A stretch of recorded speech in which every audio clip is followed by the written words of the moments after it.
welcome back everyone to These Aren't the Nerds You're Looking For. Kevin Hord here. Lorenzo Phan over here. What's up, buddy? Not much. Just ready to get into Clone Wars. It's I think we said this in the Resistance episode. This is where we're getting back into recording. We took a long break. Not that the listeners would notice without mentioning. We took a recording hiatus, but we did not take a release hiatus. So not at all. Our goal is to continually and consistently give you guys our opinions of the Clone Wars. In the beginning, it was for 125 weeks, but with Season 7 coming out, we'll see how many weeks that adds to the end of that. But, yeah, this is week 48. Oh, wow. So, how about that?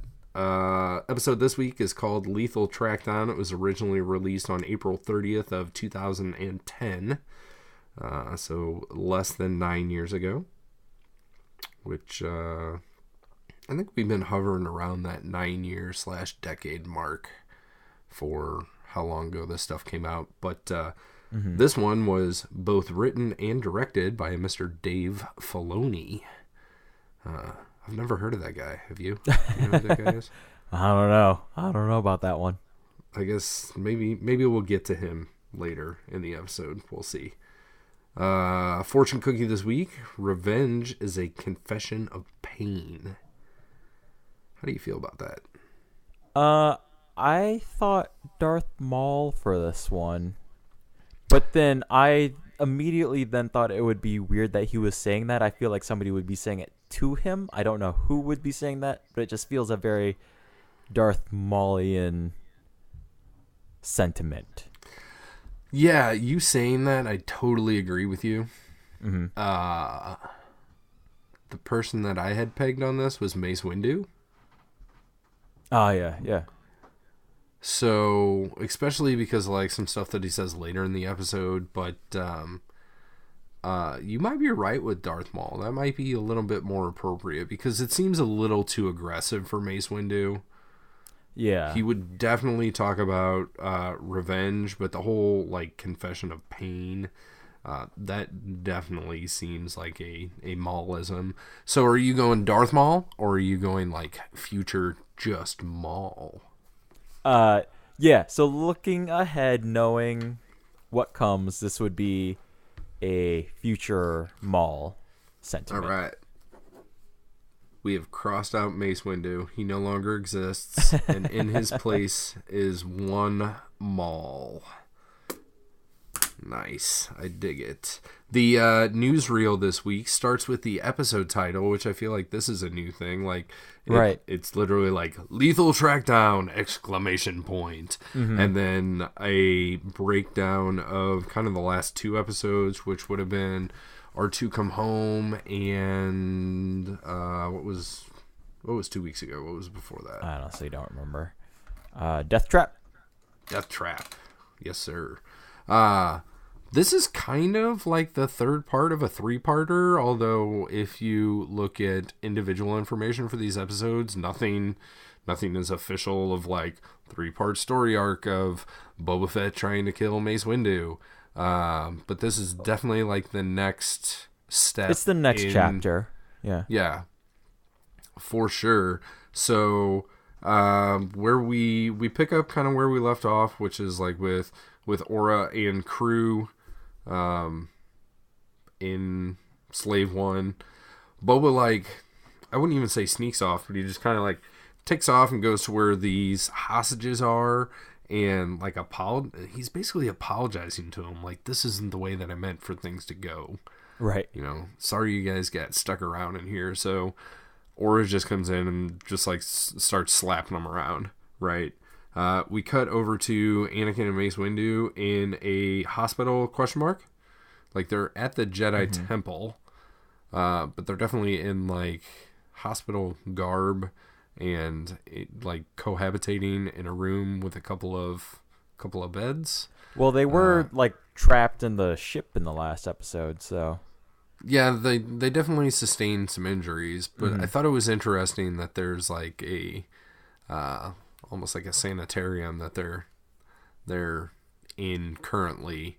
Right. There's this awkward shot of Anakin from behind, and it's not awkward because we see that in other aspects of Star Wars, but his neck looks only about like 2 inches narrower than his shoulders are. Mm-hmm. It was I didn't catch that. Not gonna lie, I didn't catch that at all. Yeah, I'm measuring something out with my fingers that you guys can't see, but like his shoulders are like this wide, and then his neck is like this wide. Mm-hmm. It looks like some legs. He looks like Beaker from the back. You know how Beaker like has no shoulders? It's just like just body up, straight and into arms. head. Yeah. And then arms sticking out. Like that's we got Jedi Beaker here, which is interesting to say the least. So if you guys disagree, let me know. Lorenzo, you're gonna have to go back and take a look at this. Yeah, I honestly didn't catch that. Coming up, we get our duo of the day, which is Plo-Soka, as I have called them. Mm-hmm. Plo Koon and Ahsoka Tano arrive. They have a message that was delivered by Boba Fett to the Jedi Council, I guess.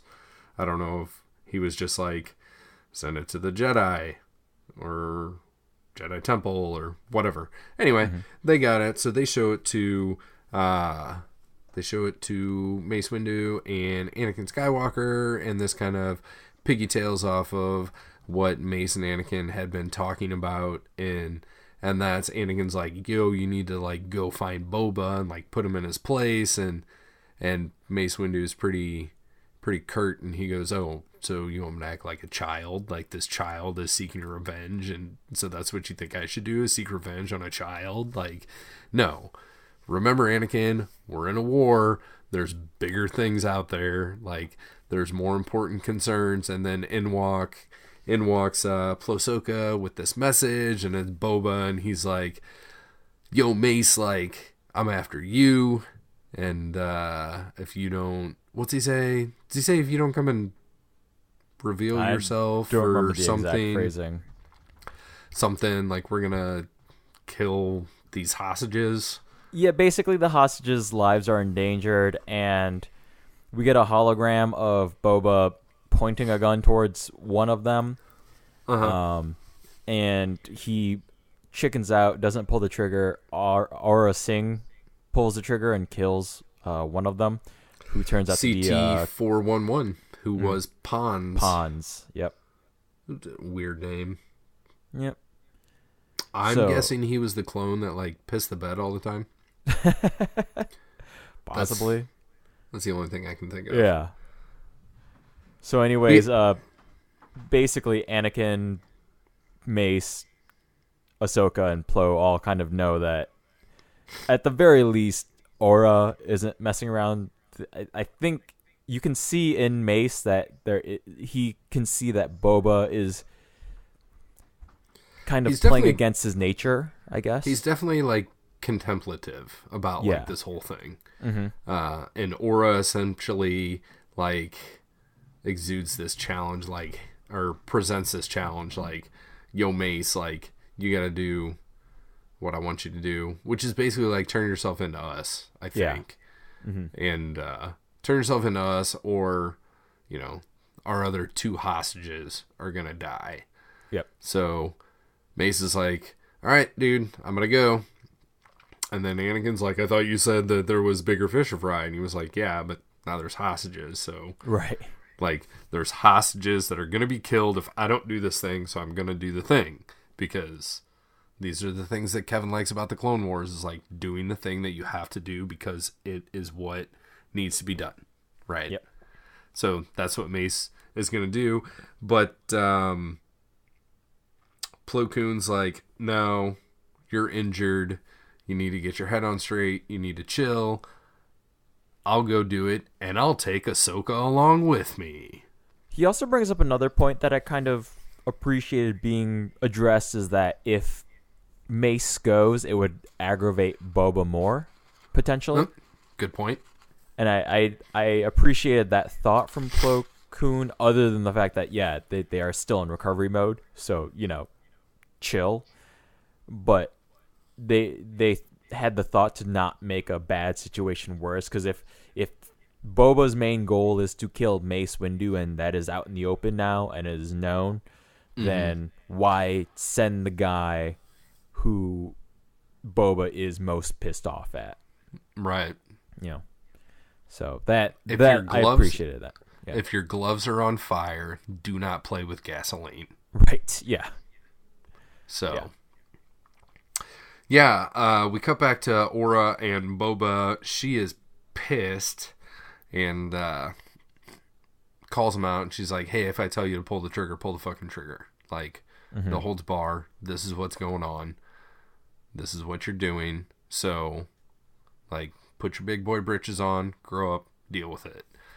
She goes back into the bridge, and Castus is there. Yep. Which, it's at this point that I realize that he's missing an eye, or he's got like a milk eye. I don't remember bringing this up before. I don't think we have, but yeah, it's definitely more noticeable. Like, I don't think I've noticed it before, but it's definitely noticeable here. Yeah. So I don't know if this is a new trait or if it's just not something that was kind of in the forefront, I guess. Yeah. But, you know, whatever. He decides that, or he doesn't decide, but he confronts Aura back, and he's like, you know, this job is more than I bargained for, essentially. Like, you said we were going to kill Mace Windu because we could get a whole bunch of money from the Separatists, but now the kid fucking blew up an entire ship, and there's all kinds of people dying, and it's not what I signed on for. Yeah, and all the Jedi Order is coming after us now. Right. I want out. And she's like, oh, well, you're lucky because we're going to a place where I can just ditch you, and I don't have to worry about you, so you can drag your sad...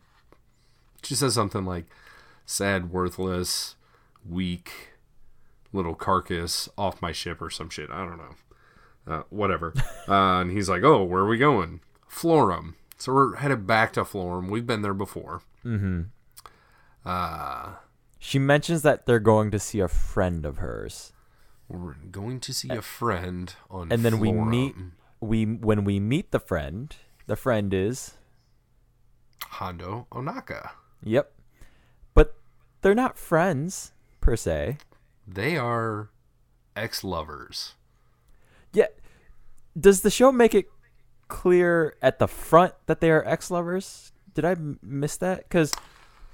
So here's what happens. When they meet up, Aura has Boba, right? Little kid. And Hondo says something like, ooh, you never did ask for permission to land. And she says, I never asked for permission for anything, and like grabs him and kisses him. Right. Like heartily. Yeah. Right. And then she like pushes him back after her lip lock, and he's like, ooh, right. You didn't. And then he looks down at Boba and he goes, not one of mine, I presume. So the joke there is that she's coming back to be like, yo, hey, this is the kid that you left me with. Right. So I think it's just like a weird, it's just a weird series of events to try and extrapolate all of that out of. So that, yeah, like go ahead. Yeah, I get it. It's just weird that if it's an ex-lover, but she goes in for the kiss and he doesn't stop it, then, like, who broke up with who, or why, or is it like because it's the bounty hunter life and it's hard? I think that,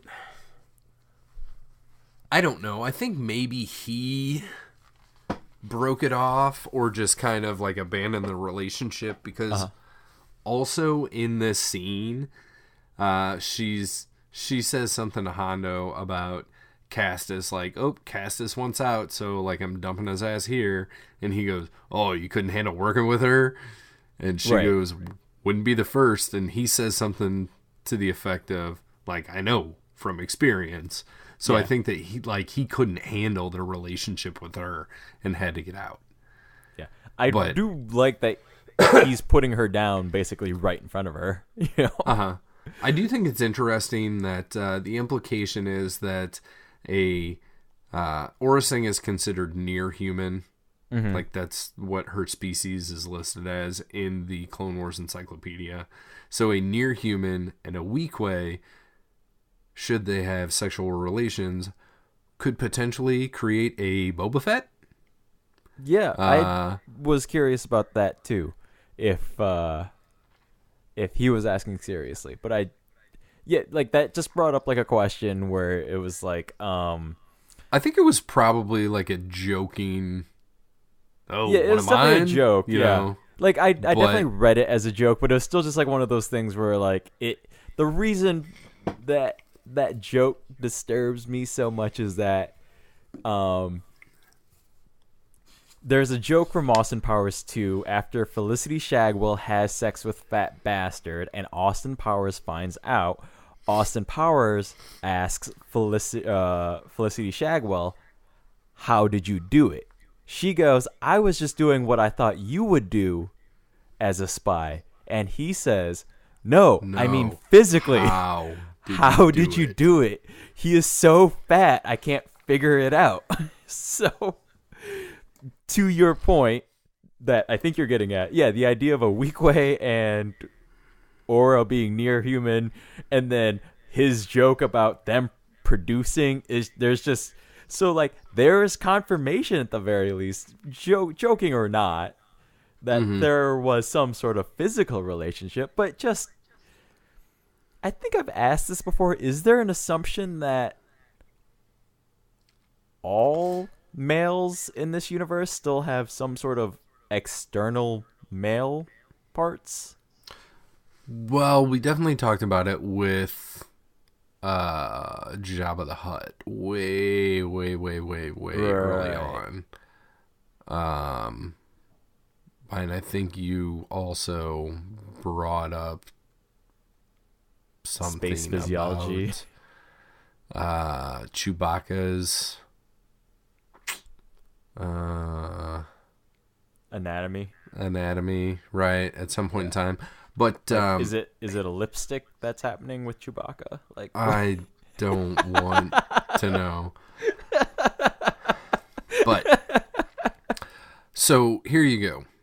We've been introduced to multiple different types of aliens, right? Yes. There are like mammal-based aliens, shall we say, mammalian, right? There are reptilian, there are avian, there are like avo-reptilian and whatever. But most of the time when we see like a female alien of indeterminate species, they're still breasted, right? Right, yeah.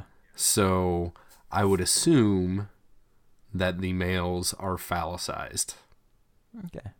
Is that a word? Does that make sense? Yeah, it makes sense. Yeah. Whether it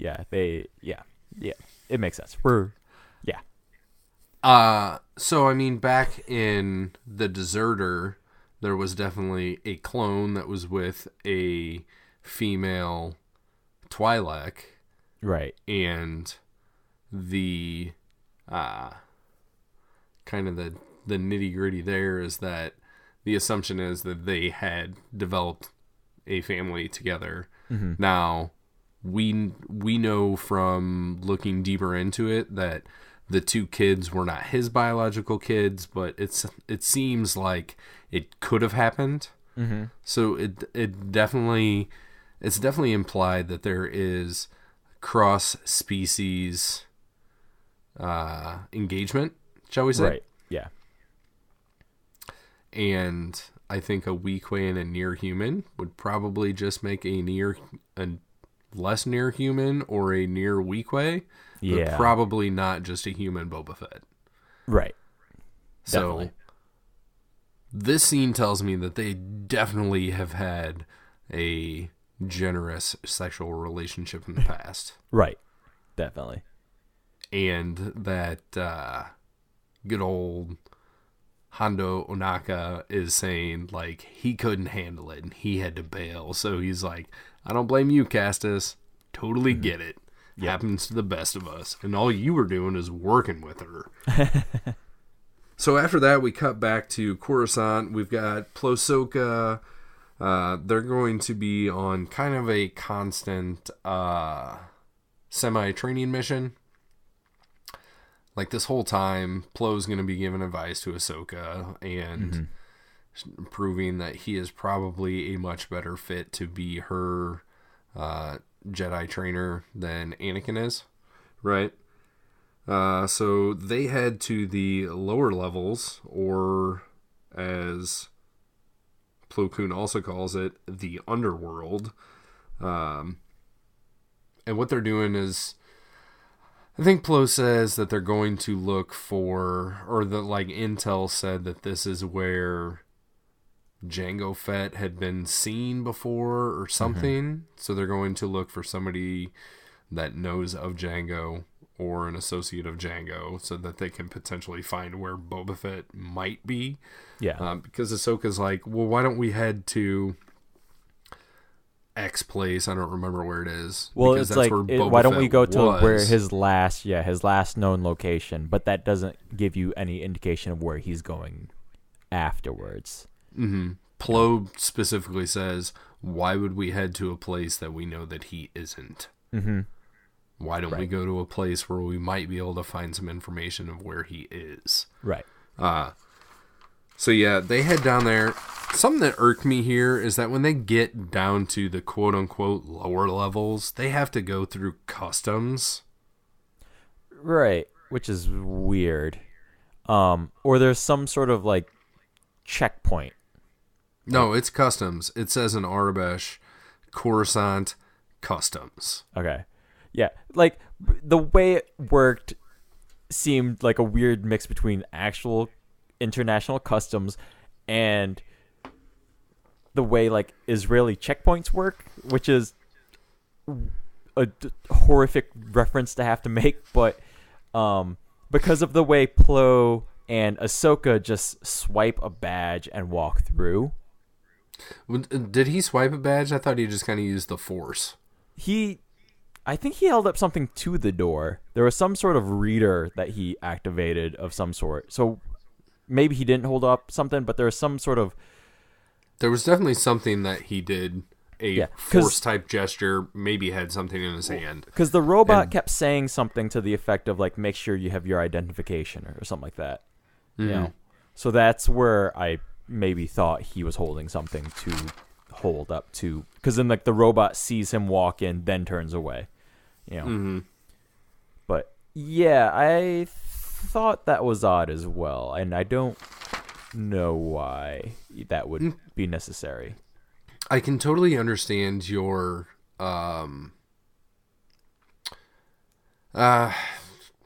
comparison to checkpoints, right? Mm-hmm. Why would there be checkpoints on the way in? Don't you think there would be checkpoints on the way out? I think it's just one of those both ways are just checking for everybody just to see. This is where the customs part comes into it, where it's you just want to know that people are leaving and entering different sectors, maybe. Solo, a Star Wars story, got this type of situation correct, where the slum area of Corellia is kind of isolated from or segregated, shall we say, from different areas, right? Or whatever, yeah. Right. So the checkpoint is on the way from the slums to the better areas of Corellia, not the other way around. Right. I think if we spent more time in that section, there might still be some sort of just identification on the way into the slum. Just let's say a dead body shows up in the slum and nobody can identify it. But then, it would be a good thing of the customs to be well, here are all the people we know that went in the last few days. Yeah. I guess so. So I think in any case it's a two-way process, you know. Okay. So they get through customs, and then I think we just cut back over to Florum, right? At that point. Something like that, yeah. My note is arrive on Florum with questionable music. I did make a note about the music. I personally thought this was like there was nothing. I'm gonna just say up front, there was nothing offensive about it, but I found it. What I wrote down that there was some exotic Bollywood hip hop, Mm-hmm. and I was kind of down for it, honestly. Like taken on its own, taken as its own beat, taken as its own aesthetic. Mm-hmm. I kind of personally dug it. You know.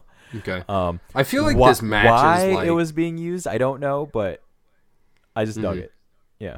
I feel like this matches the music style of when we were introduced to Florum the first time, and I think that maybe the because this is more of like an indoor, like most of all this takes place like in a bar on Florum, right? Right. Yeah. Or in Hondo's office. But I think last time the decorum of the landscape / environmental area added with this music coupled us to say borderline, I don't really know. Right.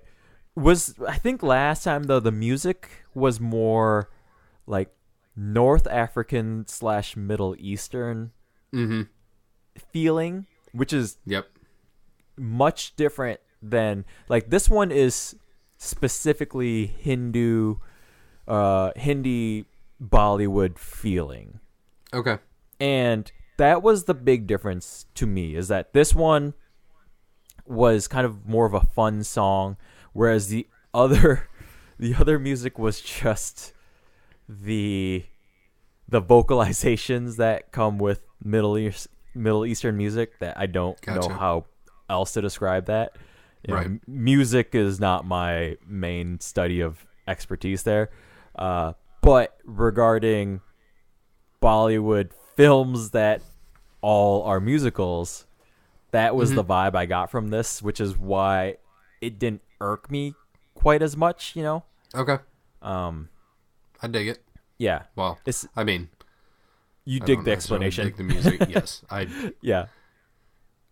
Your explanation does not seem flawed currently. Right. So, yeah. Said as somebody of Southeastern descent, the Southeastern Asian descent, the South Asian music did not bother me in the least. So, okay. But I make that distinction to note that, you know, I am not actually South Asian, and, you know, I would leave it up. Yeah. I'm of Midwestern descent.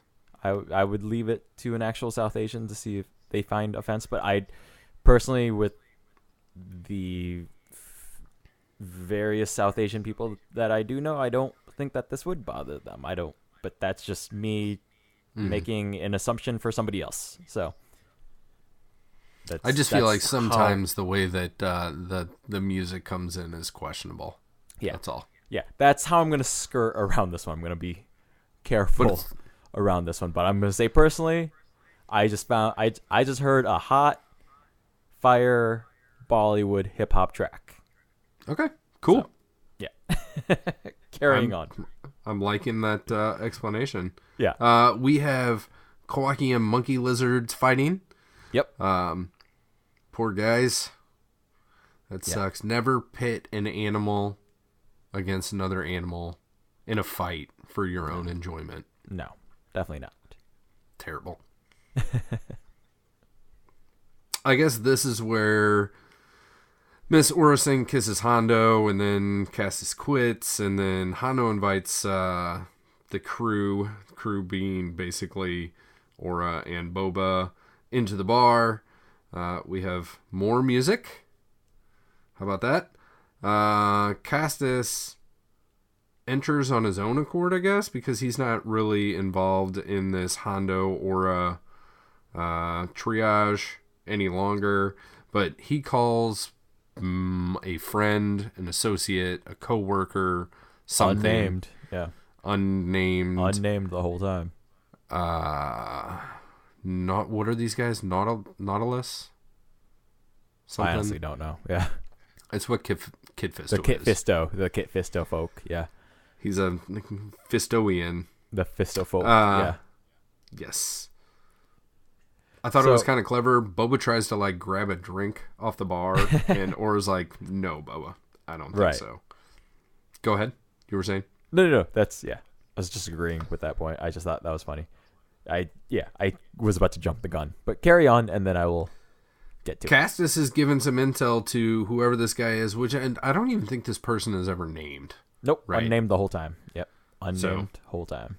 And spoiler alert, right now we are seeing him in hologram form. We do see him in person later in the episode. Still unnamed.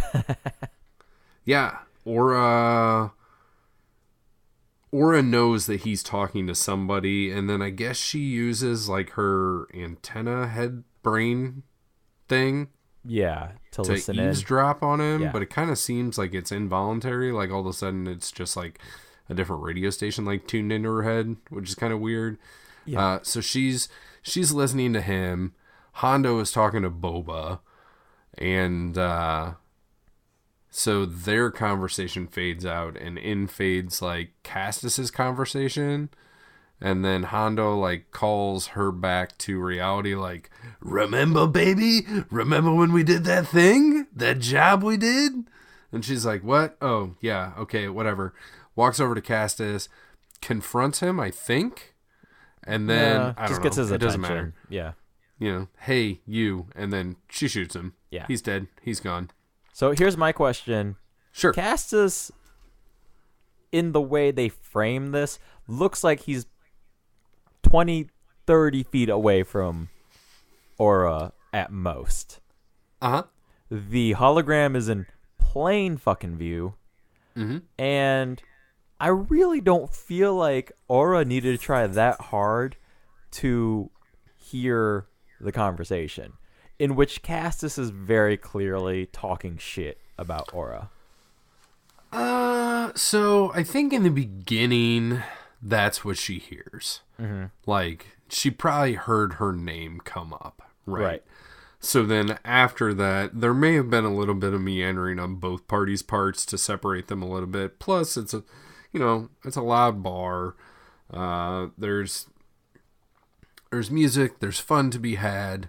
So at that point, she probably did have to concentrate a little bit more to purposefully eavesdrop.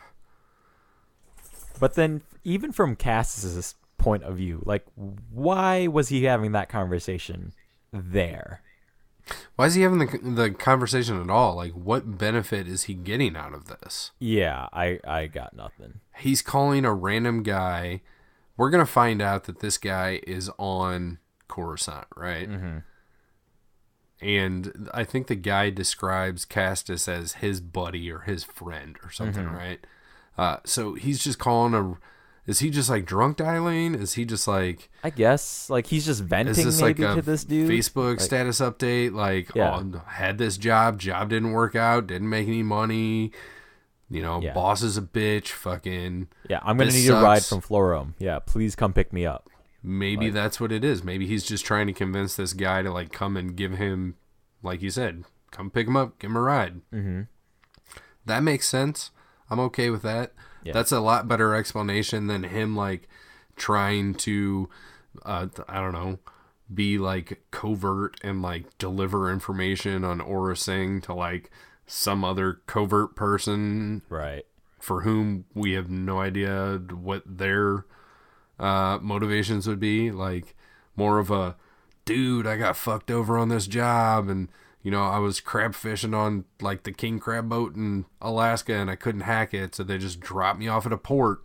Like, I need a ride back to Massachusetts or whatever, Yeah. So that was the only question I had about that moment there. But anyways. I dig that. That's cool. But, I mean, he doesn't have to worry about it because he's dead. He's dead. I was kind of surprised in the way that this murder went down, because a lot of times what we see is, like a drawn weapon, and then the person that is probably going to die. And then, like, there's a quick cut, and then you hear the blaster, and then the person's laying on the floor. Mm-hmm. This was like down the barrel of the gun, shots fired, dead guy. Yeah, you see it basically make contact from the other side, and the guy there goes might down. be a couple frames cut here and there, but it's explicit. basically, yeah, which kind of surprised me. And I know that there is a point where I guess I'll say that the approach to some of the storytelling matures a little bit, and I think that this is part of that, shall we say. Definitely, yes. All right, what do we got going on next? Plo Soka are still investigating. I do like this. It cuts back over to Plo and Ahsoka's like, well, maybe this will be the right one. It's the 5th skeezy bar that we've checked out. So we didn't have to see him go like 1, 2, 3, 4, 5. Like we cut back to one line him. is all you need. Yeah, They've been at this for a while. They're moving on. They're progressing. Ahsoka's getting maybe a little bit, I don't know if I'd say bored. I don't know if I'd say irritated. Whatever is impatient, in between. maybe. Perfect. Yeah. She's getting a little bit impatient.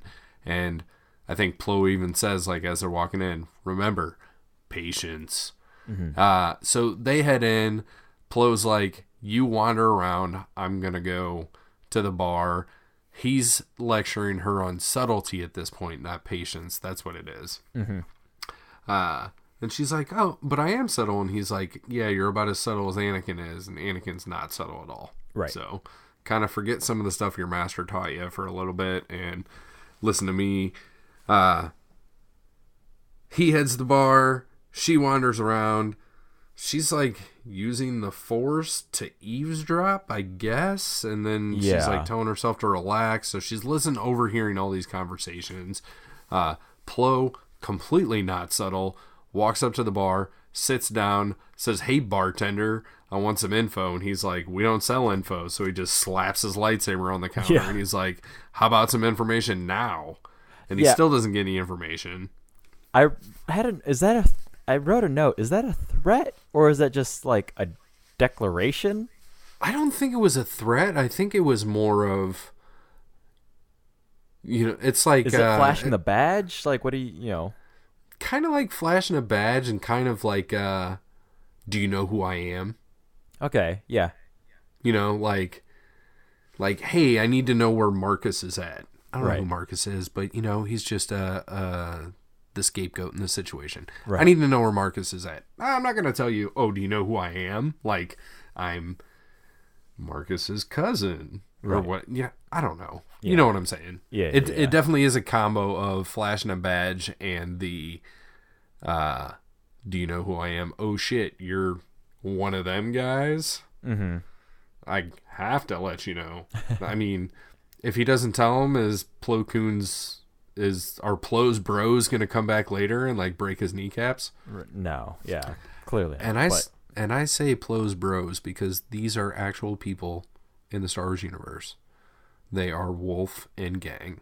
His non one-man wolf pack, but his clone troopers go by Plo's bros. Very nice.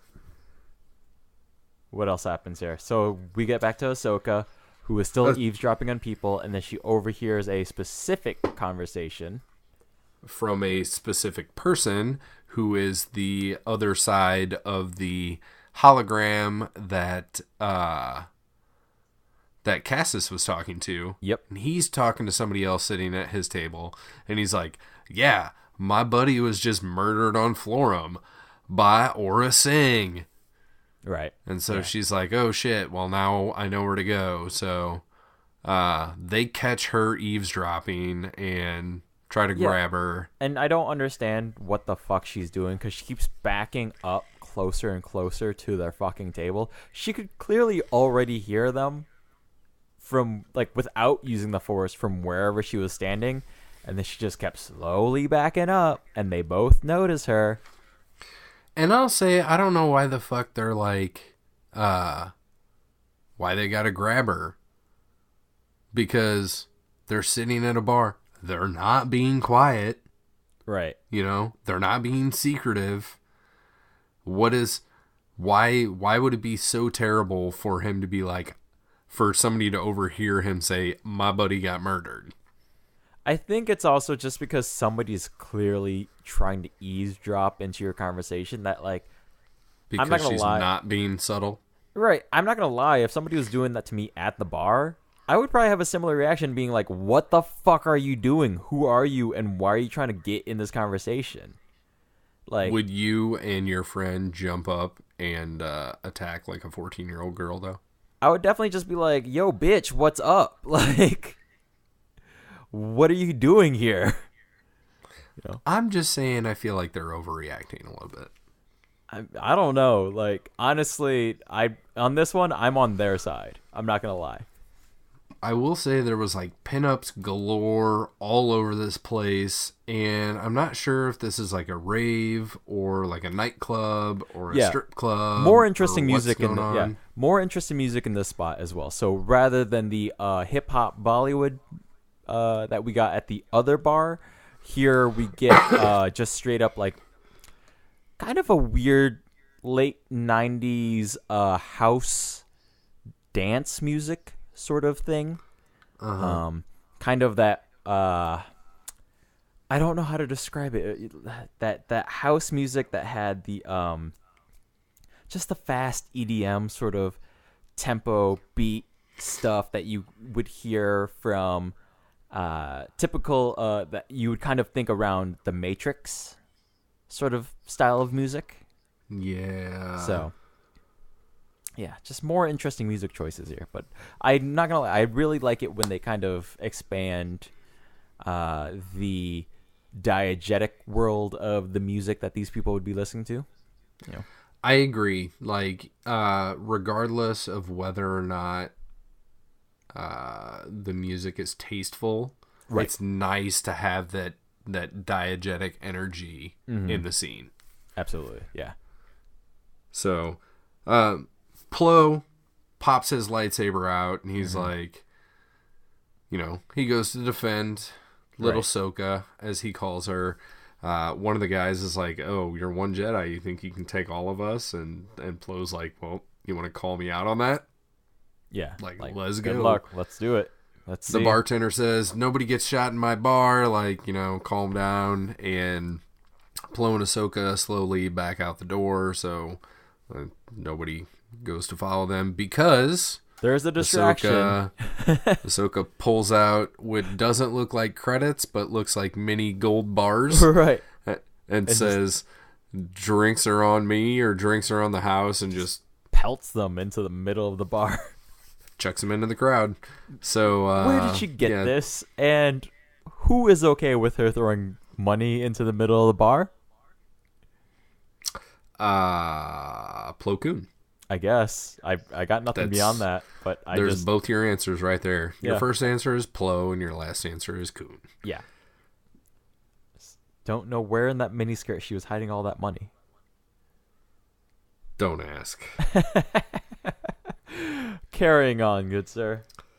Bring it on I will say, real quickly, that there is some graffiti outside of this bar, and as they're walking away, Plo Koon is lecturing her on discretion again and subtlety, and they walk out of frame, but it totally stays like in focus on the wall.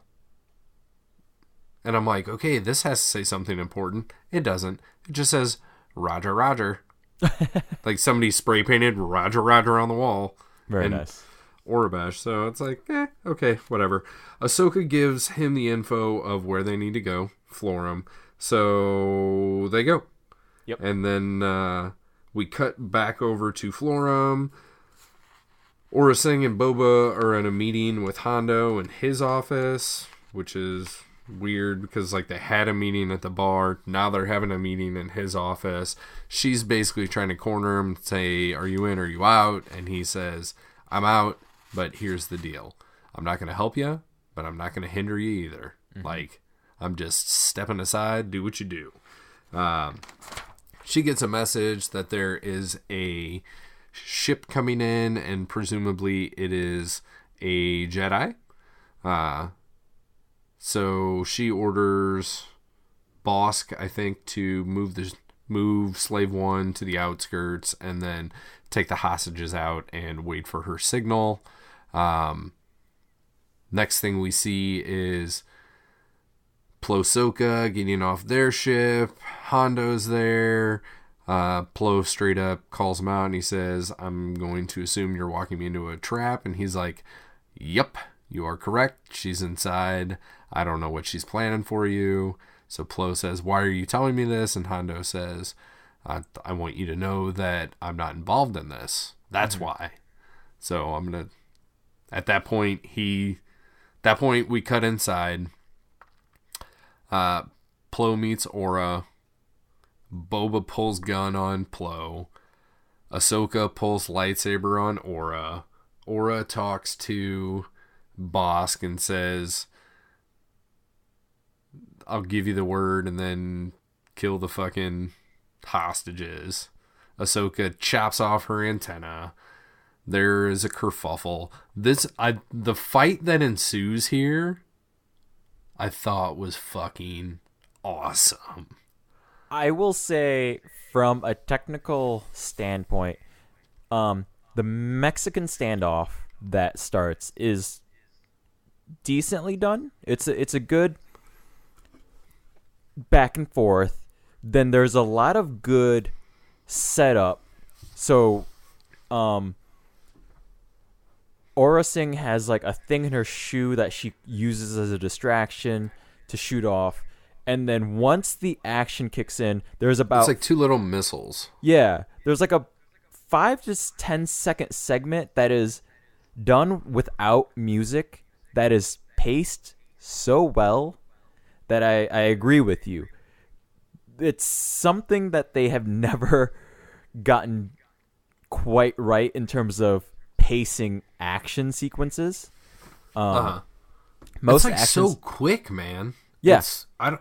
But it's because there are about 2 or 3 different things that are happening. Like, it's the clarity of the sequence of actions that's happening, and it's the clarity and the editing as well that I think was done super well. Like, so you get a shot of if I didn't write it down and I should have, Boba shoots towards Ahsoka. Ahsoka deflects.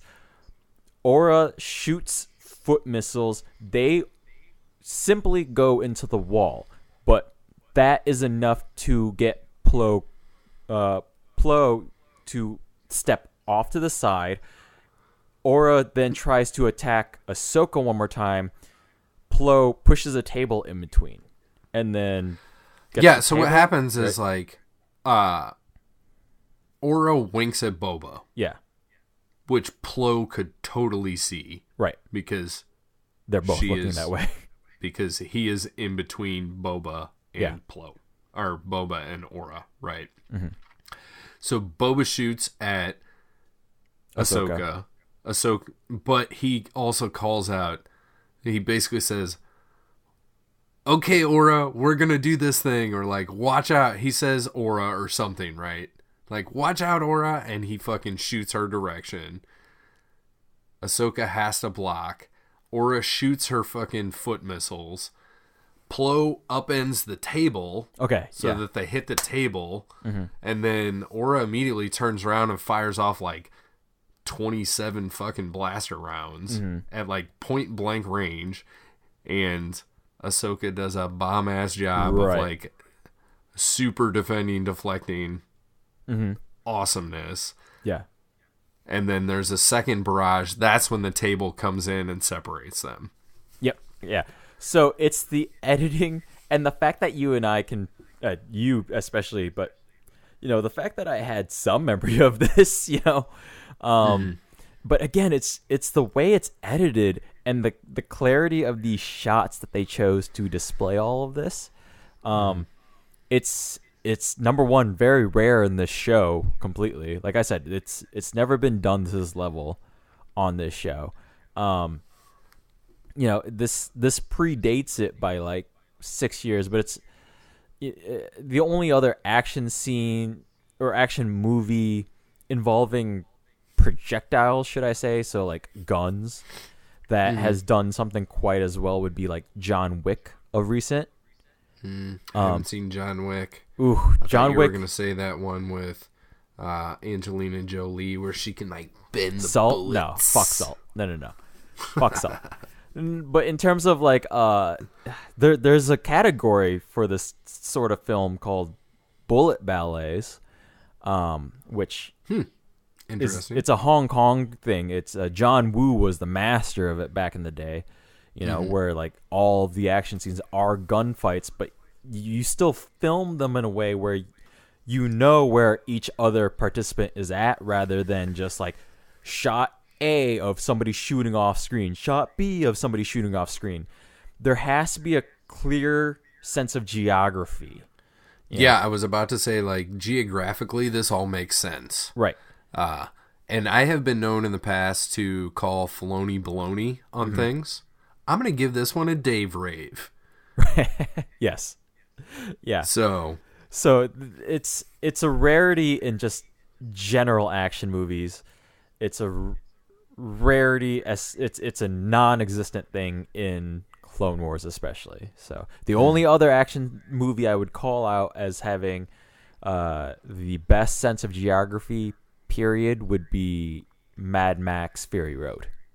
Okay, another one that I haven't seen. There is a reason that movie was nominated for Best Picture Oscar, and it's definitely it's the rare movie that I would say that was nominated fully on its filmmaking merits. So, but the two John Wick films, and both John Wick 1 and John Wick 2, I hold in equal esteem in terms of the technical filmmaking regarding the action sequences. It's cool. It's a lost art, and you don't realize how much you need it until a bad director fucks shit up. Yeah. So, anyways, awesome. Yeah. Moving on. What happens after this? Boba tosses a bomb. Everybody kind of scatters. Aura gets away. Boba Fett does not. He is grabbed by Plo. Koon. Yeah, Plo. Yeah, he's grabbed by Plo. Ahsoka goes after Aura. As good as the action and that fight scene was, this depiction of Plo holding back Boba is at the other end of that spectrum. It's like a fatherly hug. It's weak. I don't. And yeah, Boba's I agree. like, the greatness of that one scene is immediately lost. Yeah, and then he's like, it does not sustain. He's like, no, don't leave me. She left me. Yeah, he turns into a little just whiny bitch. Like, I don't. Yeah, it's weird, and like I guess you can kind of sense his desperation and his like sense of abandonment, because before the fight scene, when Ahsoka's got her lightsaber to Aura Singh's throat, essentially, he's like, I can't let you die, I can't leave you, and there's like a little dynamic there. Honestly, like, these whole 3 episodes are built up to like show some humanity of him, which I'm not really sure why. Yeah, because I feel like that goes it has to go away for him to be the cool character that he was in the original trilogy, to be written into the backstory of the prequel trilogy, to then be a kid during the Clone Wars to grow up to this point, he can't be a compassionate character. Right. Yeah, absolutely. So I agree with you. He It's can't continue on yeah. this story arc that he's on. Yeah. To get to where he was, to put him where he began. Yes. Like I said, Ahsoka is running after Aura. There is a speeder bike chase, which is slightly dynamic, and visuals are all right. It's fine. It's fine. It's like rewatching. I won't say all, but part of the speeder bike chase through the Endor forest after you've seen it like 150 times. Yeah. Right? Yeah. It's really cool. Like, the Endor run is really, really cool the first many, many times you see it. But after you've seen it, 100 times, like, hey, it's still impressive. It's there. Yeah. This is... It looked nice. Mm-hmm. It's fine. It's whatever. Boba definitely never gets away. He is captured. But he won't tell Plo Koon where the hostages are. Mm-hmm. Because that is the focus now. Like, get to the hostages before Boss kills them. And or gets there and kills them. Right. So Boba won't tell Plo. Plo walks him outside and Hondo's sitting there. And he's like, yo, Hondo, help me out here.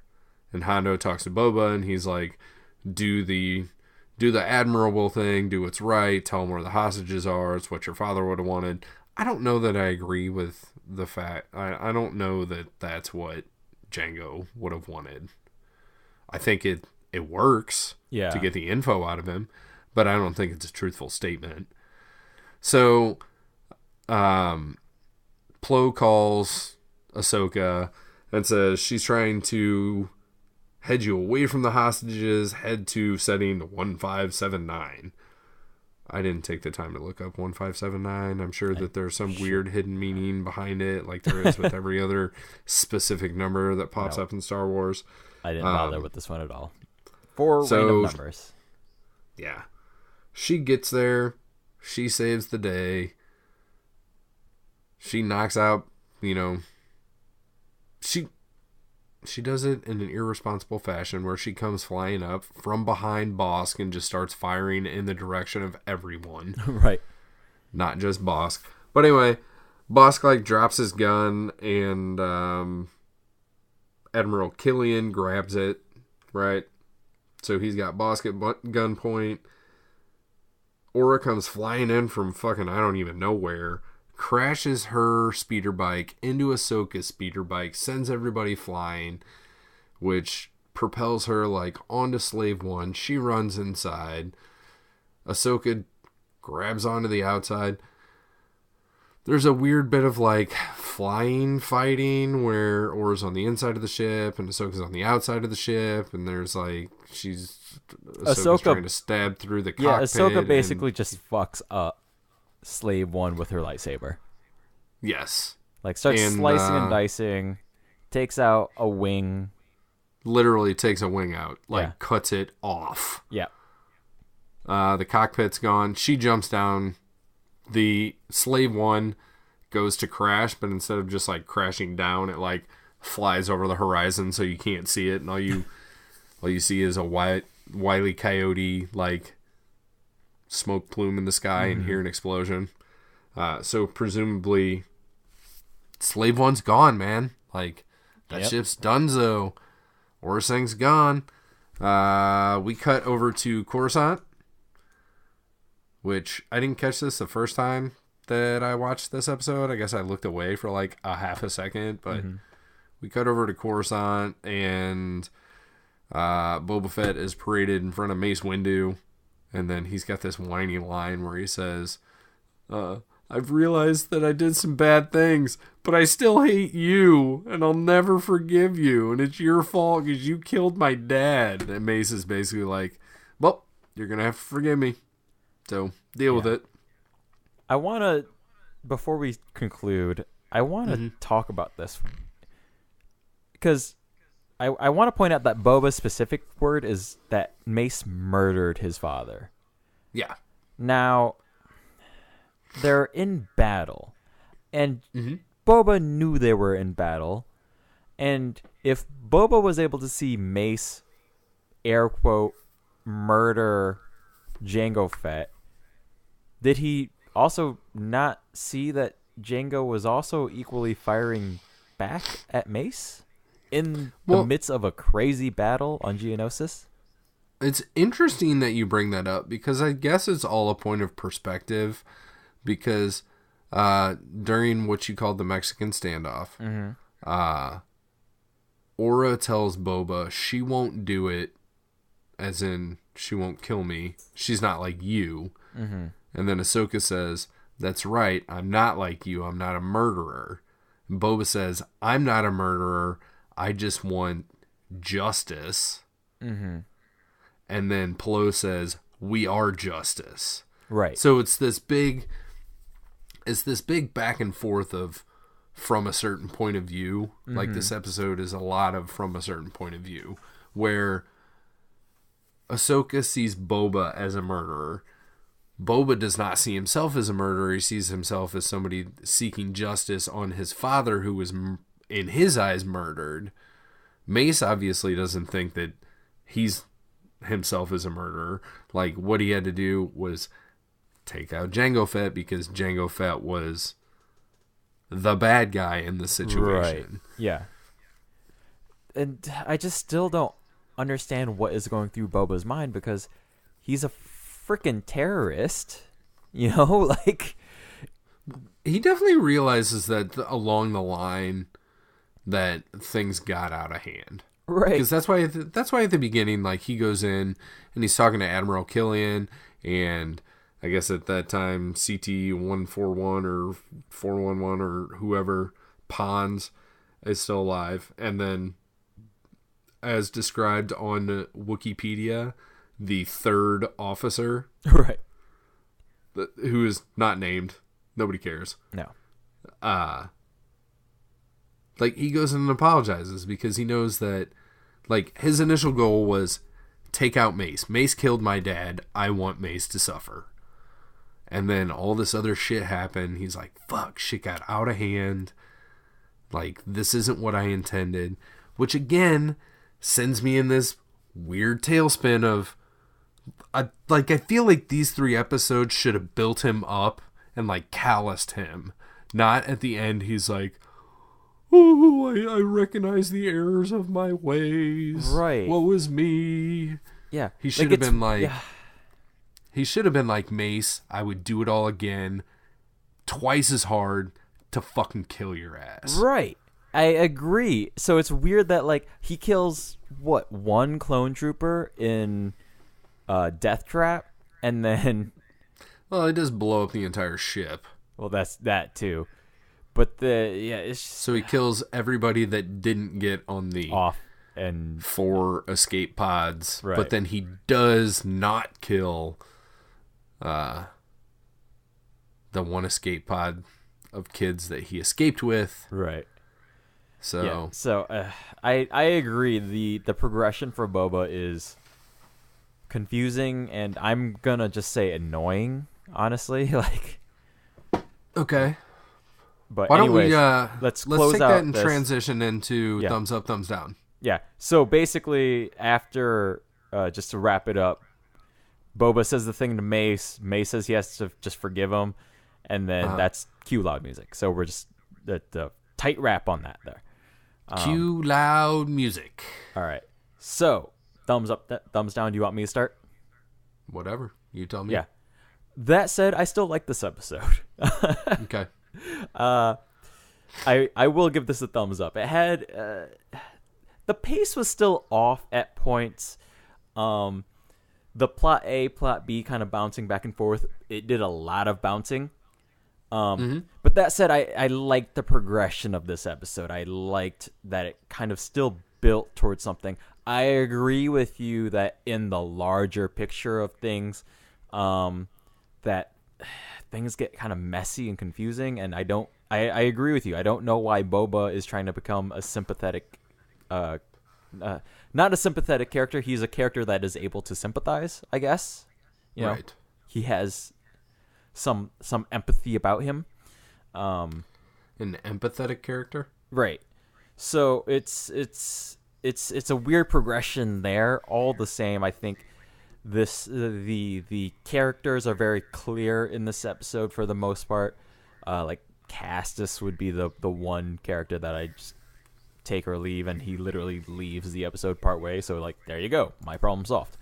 But all in all, I found this a decently entertaining episode. I agree with you. I will give this one a thumbs up. Mm-hmm. You know, occasionally as like I'm going through these episodes before we sit down to discuss, I try to, you know, in my notes, like, okay, it's, you know, like thumbs up, thumbs down time, and I'll write it down, because often my opinion will change or can be swayed one way or the other while we're talking. Right. And in talking about this Boba Fett shit, I was getting furious, and I'm like, I have to give this a thumbs down, because it, like, you got 3 episodes to harden him. Right. And, like, push him towards who he is becoming. And they did 100%, complete opposite. You did the opposite. So then I'm like, I have to give this a thumbs out. But then I was thinking about, like, all the cool, the stuff with Plosoka on Coruscant is really cool. And, like, this fight scene and, like, how well choreographed and how well shot it is. Like you said, the pacing of everything and, like, the geography. It's a well-constructed fight scene. Like, better than most that we have seen. What sticks out to me also as a great fight scene was, I don't remember the name of the episode, but our intro to Cad Bane, where there was the shapeshifter that took over Jocasta Nu, and so Jocasta Nu and Ahsoka fought in the Jedi Archives. Like, their fight together was well done also. So the positives for this outweigh the negative sticking points that I had. Yes. Yeah, I agree with you 100%. The Boba thing really is the most odd takeaway, but I don't think it's a bad thing per se in the context of just this episode and this episode alone. Big picture stuff. Yeah, it's weird. The only other thing I want to bring up that is a negative, and I don't have her name right off the top of my head, but the voice actor who does Aura Singh, 80% of the time she does fine, but there's a weird 20% where I find her voice acting very flat. I don't know if you found that as well, especially towards the beginning of the episode. She had a lot of line deliveries that just didn't convey anything. I didn't get that feeling. When it came to voice acting, I guess the one thing that stuck out to me is Bosk not voiced by D. Bradley Baker? I don't know. I didn't catch that. I thought he was, and occasionally it sounded like when Aura Singh was talking to somebody on a comm link, I guess who I was assuming was Bosk, sounded like one of the clones. And I was like, I don't know. The other thing that bugged me is the Slave One itself. Yeah. So when in Attack of the Clones, we see the cockpit of Slave One, right? And it's Jango Fett. It's like a one-man cockpit fighter deal. Right. With Boba behind him.